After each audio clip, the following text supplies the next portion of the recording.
شیخ عبد القادر جیلانی رحمت اللہ علیہ سب سے بڑا توحید کا مدرس. یہ الگ بات کہ ہم آج اس کے 11ویاں کھا رہے ہیں، لوٹ رہے ہیں اس کو اس کے نام پر. ہم نے اس کی تعلیم چھوڑ دی، چاہے کوئی پیر ہو چاہے کوئی مولوی ہو، اللہ کا نام چھوڑ دیا ہم نے. شیخ عبد القادر کے مواعظ کو ہم نے تاکہ نسیاں پر رکھ دیا. صرف اس کو 11ویں دینے والا پیر سمجھ لیا. اس کے نام پر ہمیں لوگ 11ویاں دیتے ہیں، ہمارے ہاتھ چومتے ہیں، ہم کروڑ پتی بن گئے ہیں اس کا نام کھاتے کھاتے.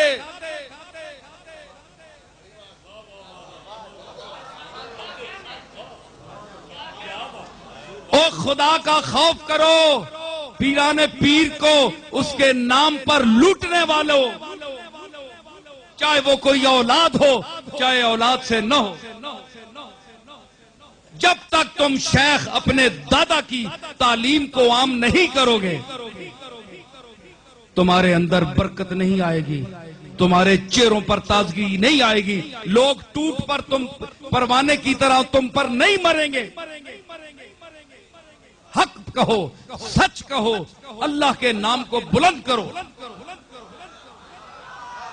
اور وہ درس پڑھو جو شیخ عبد القادر نے اپنے مواعظ حسنہ میں 40 سال مسند بغداد پر بیٹھ کر دیا. تم آج فرقوں میں پھنس گئے ہو. اچھے اعتقاد کے اعتبار سے تو بریلوی ہونا اچھا ہے کہ عشق رسول ہے، اس میں محبت اولیاء ہے، لیکن بعض اس قسم کے لوگ کہ اس میں اتنا غلو انہوں نے کیا کہ انہوں نے حفظ مراتب کا لحاظ بھی چھوڑ دیا، اللہ اور بندے کے درمیان بھی فرق ختم کر دیا. تو مذاہب میں نہ الجھو، مسالک میں نہ الجھو، اپنے اولیاء اللہ کی اور ان کی تعلیمات پر عمل کرو. تب اگر کوئی ان کے نام پر تمہیں دے بھی دے تو تم کھاتے ہوئے اچھے بھی لگتے ہو. کوئی کام بھی تو تم نے کیا ہے، ہٹے کٹے کام بھی کچھ بھی نہیں، نہ محنت نہ مزدوری، کھانے رہو چوری تو ساں کیوے مجبوری.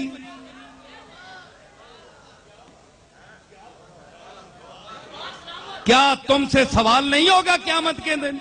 کیا اولیاء اللہ جن کے نام پر تم لوٹ کر سب کو کھا رہے ہو، لوگ تو تمہیں دے رہے ہیں ان کے نام پر، ان سے نہیں پوچھا جائے گا، یہ نہیں پکڑے جائیں گے، تم اور میں پکڑے جائیں گے، ہم پکڑے جائیں گے جو کھا رہے ہیں، جو لے رہے ہیں.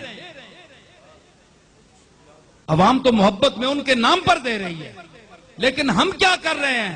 ہم نے کیا ان کے مسلک کو عام کیا، رواج دیا، ان کی تعلیمات کو عام کیا، اپنے منبر اور محراب پر ان کے مواعظ کو پھیلایا، ان کی کتاب کو سامنے رکھ کر غوث پاک کے خطبوں کا درس دیا؟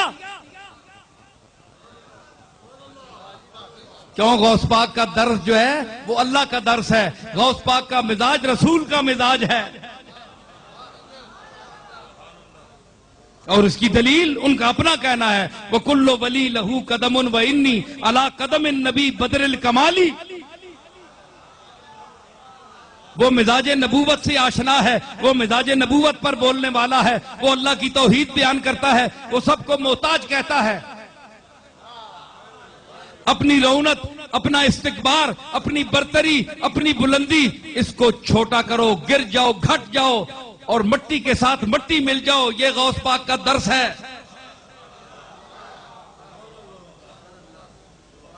اگر آج کے پیر، آج کے مشائخ ان اکابر کی تعلیمات کا درس دینا شروع کر دیں تو ان کے خیال کے مطابق ان کی یہ چلتی ہوئی دکانداری بند ہو جائے. اس لیے پیران پیر کا درس نہیں دیتے، اپنی درگاہوں میں مولویوں سے اور درس دلواتے ہیں اور باتیں. میں نے بڑی درگاہیں دیکھی ہیں، اپنی درگاہ بھی ہے ہماری، بہت ساری دیکھی ہیں، کوئی کام کی بات نہیں ہوتی. ایسی باتیں جس سے کھچ کھچ کے لوگ بس صاحب مزار اور جو موجودہ پیر صاحبان ہیں ان کے ساتھ نتھی ہوتے جائیں، بس ان سے چمٹتے جاؤ، ان کو پیسے دیتے جاؤ. بھائی کیوں دیتے جائیں؟ انہوں نے کیا کیا ہے؟ ان کی خدمت کیا ہے؟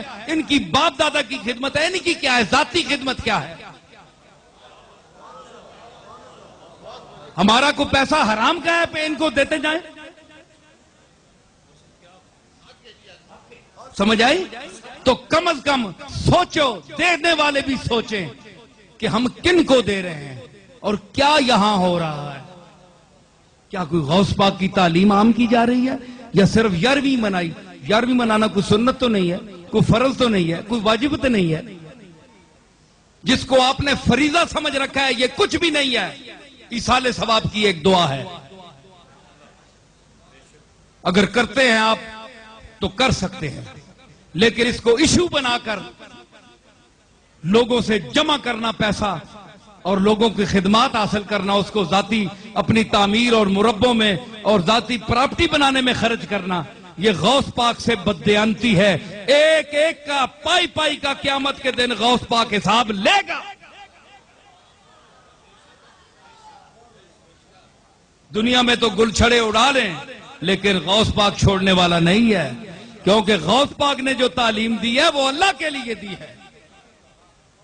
اس لیے اس کی تعلیم کو عام کرو، پھر اگر تمہیں کوئی دے تو تم اچھے بھی لگتے ہو۔